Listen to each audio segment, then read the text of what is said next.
Chris Hill. This is Wynne Briscoe, and we are embracing togetherness and celebrating uniqueness. This is our podcast of two people, two friends, having conversations about race and our experiences around race. And we'll be, dealing with some hard-hitting questions about race and some very uncomfortable topics and things that we want to learn from one another about. And we're really excited to share that with you.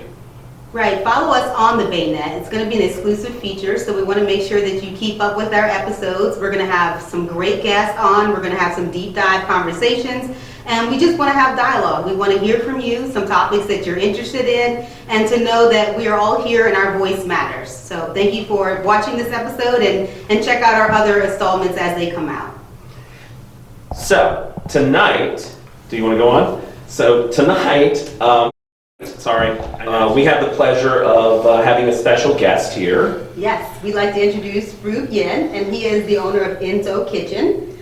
So tell us, Rube, why you're joining us tonight. We want to make sure that your voice is heard, and we had a great dialogue with Rube about some of the things that he was concerned about, and then also his business and the fundraiser that he's having that will be coming up soon. So, Rube, give us a little insight and tell us about yourself. Well, first, I'm a business owner. Enso Kitchen is an artisan bread bakery in St. Mary's City, so way down there in the county. And I'm here to talk specifically about some of the challenges in the Asian American Pacific Islander community. There's been, over the past year, a lot of struggles, marked increase in hate crimes and violence towards the Asian American community. And so I'm here to talk about it and hopefully bring some awareness to the issues and talk a little bit about what we can do to combat this trend. So this is like right in line with everything that Wynne and I talk about. So that's why I came. First of all, thank you for coming and so we can share. We were, just so to give you guys a little insight, we were downstairs kind of chit-chatting and going through this and kind of getting to know one another a little bit because I've never met Rube until tonight. Right. And I want to say how enlightening it is to there's a lot of stuff that I don't know, right? And this is an opportunity for us to at least share it with other people and learn, right? And if you wouldn't mind, maybe let's start with your fundraiser first, if that's okay, right? Sure. Let's hear about that and what that's for and what we're trying to do and what you're trying to accomplish.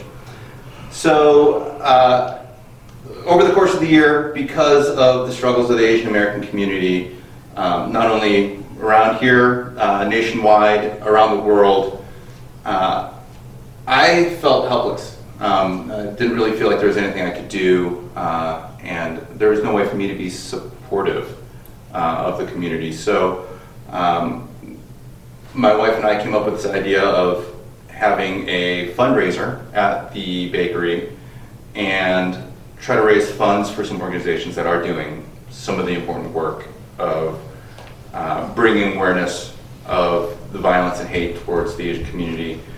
And to bring awareness to this community about what, the struggles over the past year or so. And so we are putting on a fundraiser dinner. It's a 4-course prefix meal that's happening at Historic St. Mary's City, where the bakery is located. Historic St. Mary's City recently built this really beautiful pavilion that sits right between Farthing's Ordinary and my bakery at the museum and the historic State House. And so we're going to have this fundraiser under that pavilion. Hopefully the weather works out great. I am working with my crew, and we're coming we're bringing a menu that examines the Chinese, Taiwanese cuisine and situates it within the broader American context, and we're going to have some hopefully good conversations about how Chinese cuisine and American cuisine are really have come together.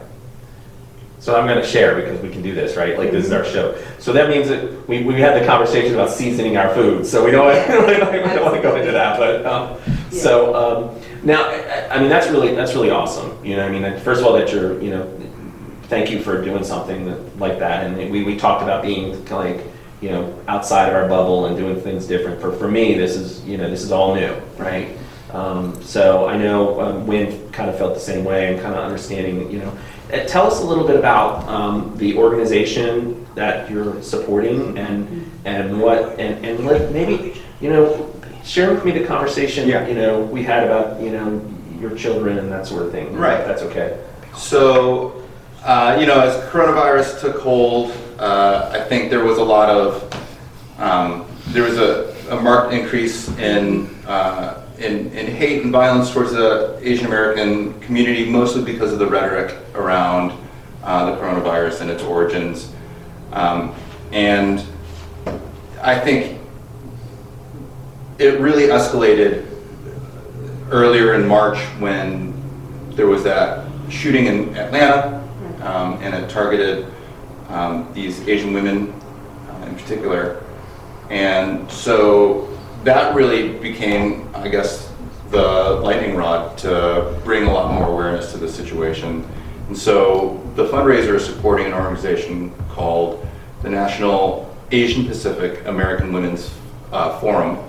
And they do a lot of advocacy and work to support Asian women.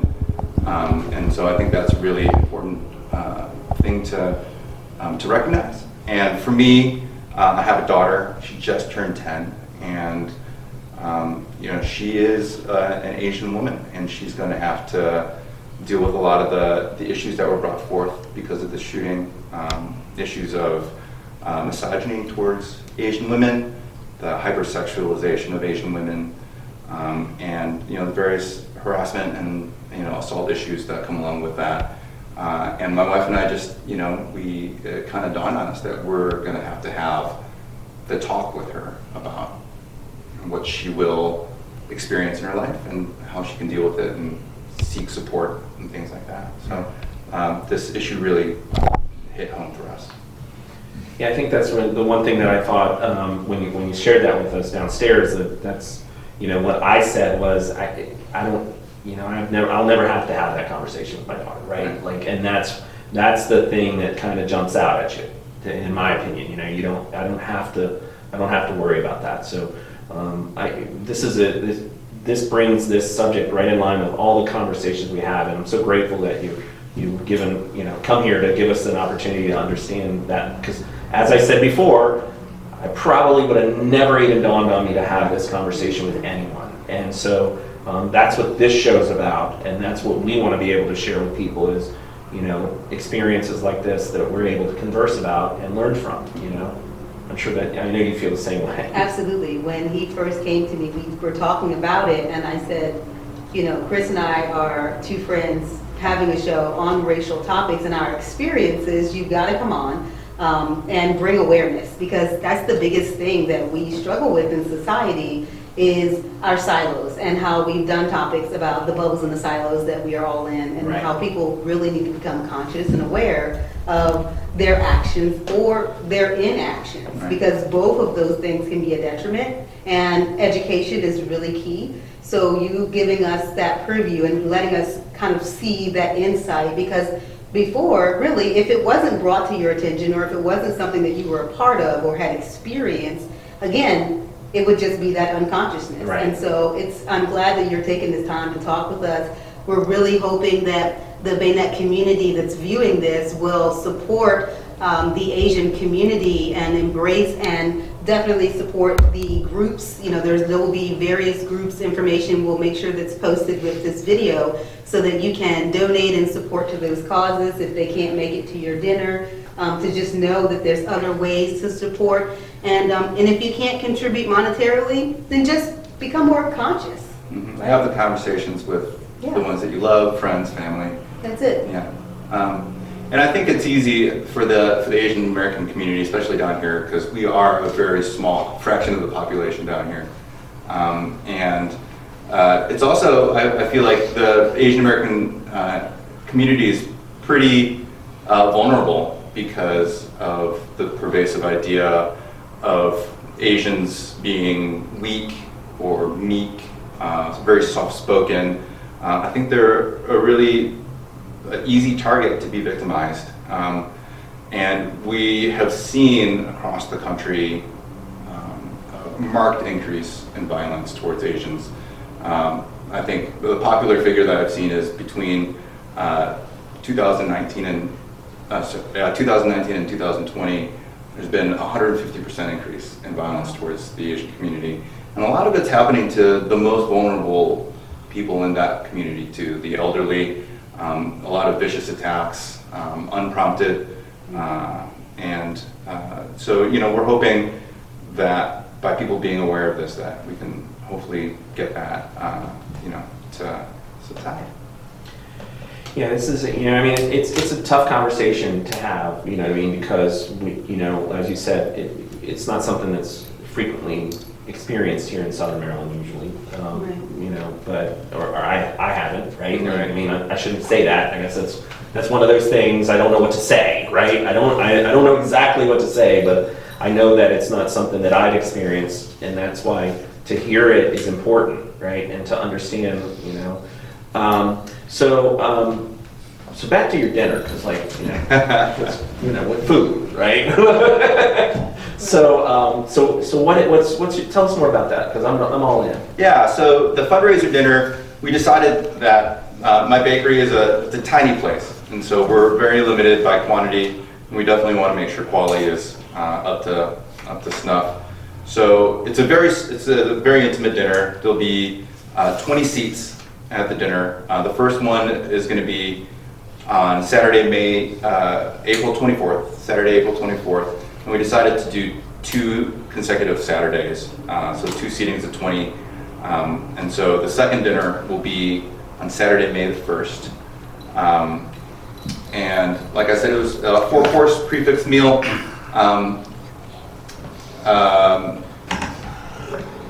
To talk a little bit about the courses that I've kind of conceptualized. Okay. The first course is going to be crispy scallion pancake with some crab, locally sourced crab. We'll have some local radishes and microgreens to finish up that course. The second course will be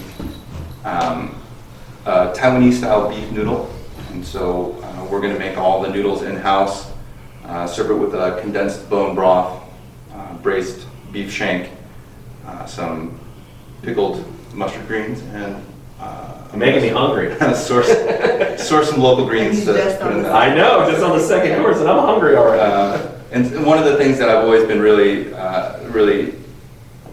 something that's been really important to me is to support all the farms that are around us. We're so lucky to have so many producers around us. So I'm in the process of sourcing all of these ingredients. As many as possible will come from the people that live all around us.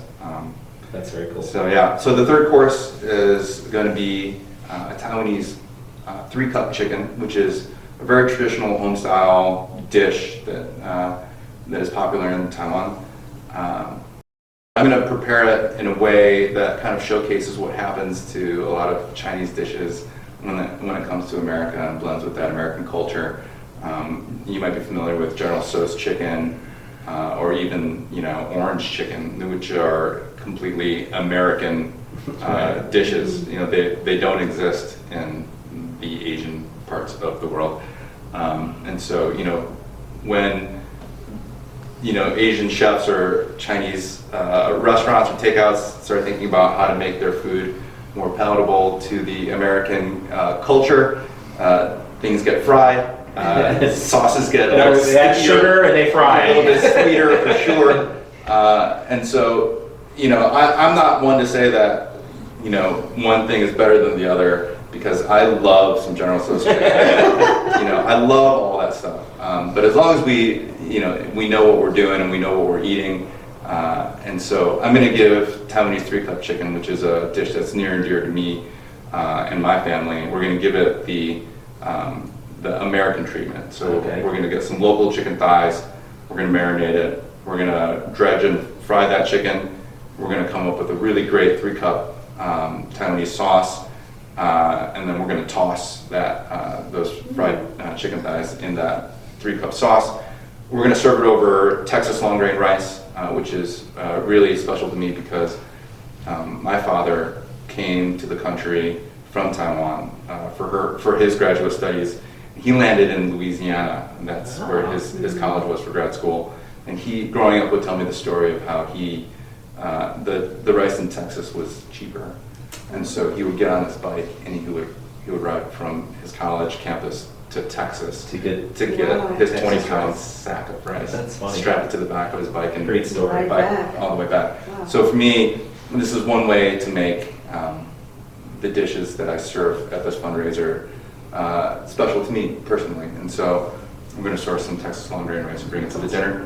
That, of course, is going to be finished off with crispy basil right on top. So that'll be the finishing touches on that. And the fourth course is going to be really cool. I've brought in this young and talented chef named Kevin Davies. He's new to our kitchen, and I really wanted to bring him out and showcase his talents. And so he's conceptualized a fourth course that I'm really excited about. So he's a third-generation Japanese American, and he's come up with this dish, which is mochi that he learned how to make from his grandma. And he's going to flavor that mochi with hibiscus flowers. Mm-hmm. He's coming up with a filling to go inside the mochi, which is a sweetened white bean paste that he's also going to flavor with preserved cherry blossoms that he got from his backyard. Wow. Are you kidding me? Wow. Come on, really? And so it's going to be this beautiful little mochi bonbon, essentially, and we're going to make some strawberry ice cream at the bakery. And so we're going to showcase his mochi bonbon with some homemade strawberry ice cream, because that is kind of what America has done to Japanese mochi. Right. They take ice cream and they shove wrap it it, in and they put the mochi around it, and that's how. My kids love that. So Yeah, well, and I do too. Like full disclosure, I love that stuff too. Yeah, that's Well, awesome. we are very excited. So Chris, we will be at your dinner for the May 1st. If anyone wants to join us, we'll be for the May 1st setting. Yeah. Super excited. Yeah, that'll be fun. And I'm sure we'll be eating the 4 courses, maybe even more. And sampling, but we're so excited to be able to support you and this cause to make sure that the awareness is out there and that our Bayonet community is going to be supporting as well. So. Yeah. So, I mean, we love good food and we want to bring it to the people, but certainly want to bring the awareness of what's happening out there to the forefront and showcase this organization that's based in DC that's doing really good stuff. Yeah, that's exciting. So, you guys have anything else to share tonight? I mean, Well, I would love for him to take the time to be able to give us a little bit more details about his restaurant. Okay, Because perfect. I think that, this fundraising dinner is great. That's going to be happening on May 24th and June. April 24th. April 24th and May 1st. But aside from the fundraising, we want to make sure that, people are supporting you on a consistent basis. So Right. give a little insight of, why you decided to start this business.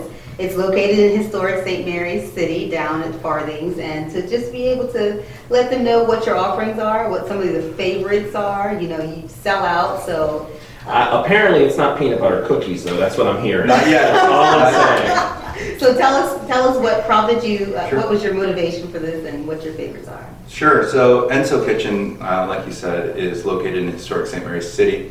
It is a micro bakery. It is really, really a tiny place. It's housed in a 17th century remake colonial building, just like the rest of historic St. Mary's City.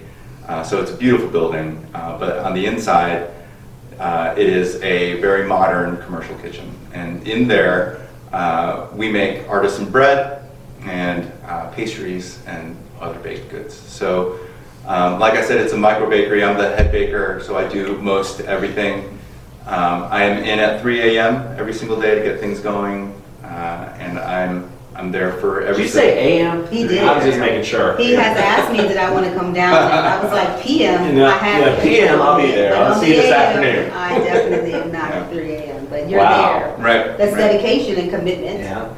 So the main thing that we make there is sourdough. That's kind of the reason that the bakery exists in the first place. I went down the rabbit hole of learning how to make sourdough. It's just flour, water, and salt.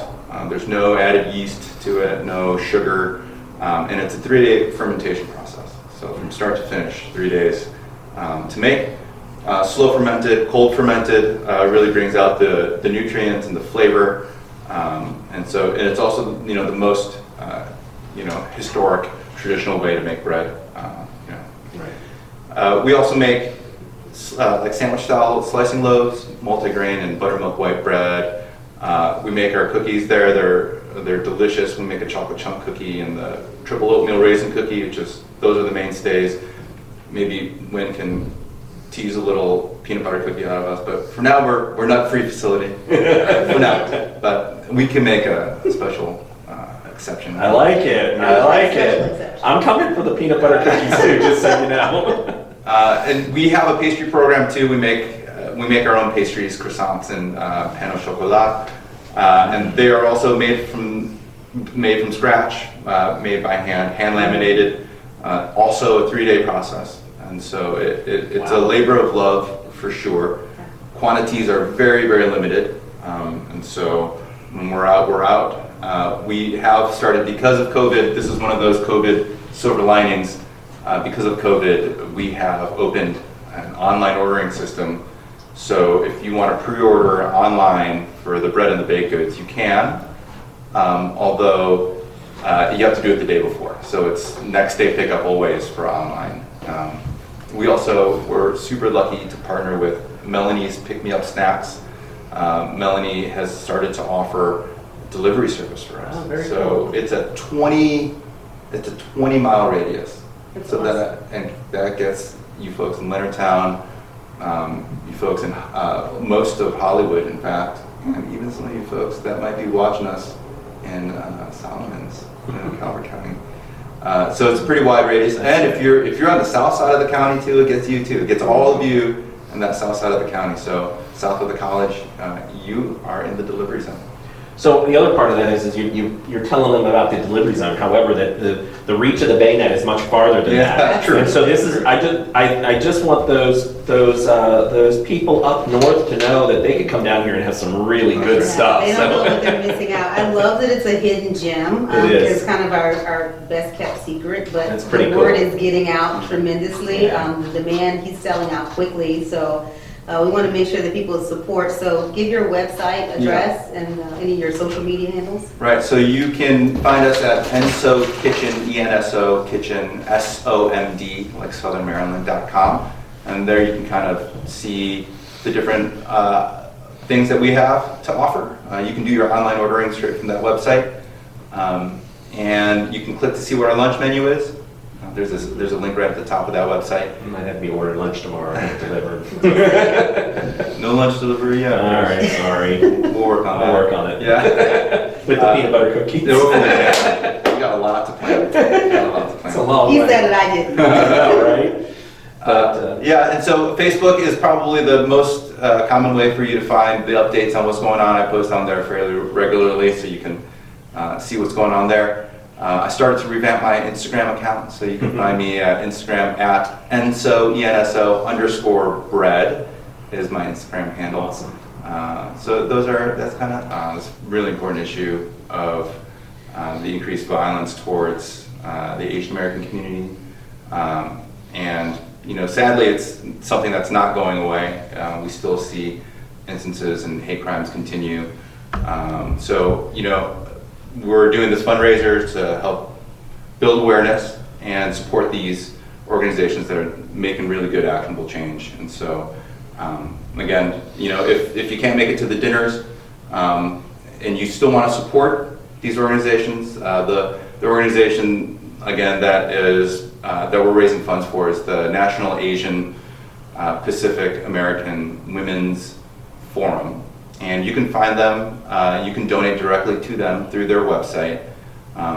And I've also donated to the Stop AAPI Hate organization. They are also doing really wonderful work out there to support the Asian American community, reporting hate crimes, and supporting the victims and bringing awareness to this really important issue. So, you know, I mean, from my standpoint, I want to, you know, again, as we talked about before, I want to, you know, first of all, thank you for taking this on and, you know, doing something that's outside of the norm for us. And it's really, I give you a lot of credit for that, because it's really cool to, you know, again, like, I didn't know, right? Now I do. So, for that, you know, thanks. So that's good. Absolutely, and we need more people in our community when things like this occur that step up and be a voice and let us be that advocate, because again, if there is no one making that approach, right? I know that was uncomfortable for you. I know you're more of a behind the scenes, and I'm like, no, Ruth, you've got to come and bring this awareness and be that voice, because if not you, then who? Right? And so that's the challenge for all of our viewers. If there's things that you know need to be addressed in our communities, step up, be the voice, and join us here to be able to bring awareness to our community. So again, as Chris said, thank you for taking the time to be with us today, and whatever we can do to support this cause, we're here to help you. That's it.